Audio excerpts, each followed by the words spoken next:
சூரிய பகவான் ஒளிமுகம் காண அங்கு கற்பக தருவின் நெற்றியில் மலரும் சூரிய பகவான் ஒளிமுகம் காண அங்கு கற்பக தருவின் நெற்றியில் மலரும்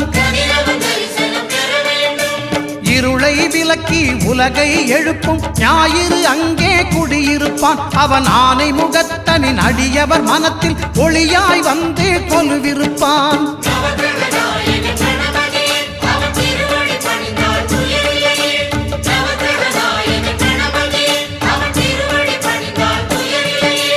ஒன்பது கோளும் ஒன்றாய் காண அங்கு கற்பகம் என்னும் கடவுளின் மெய்யில்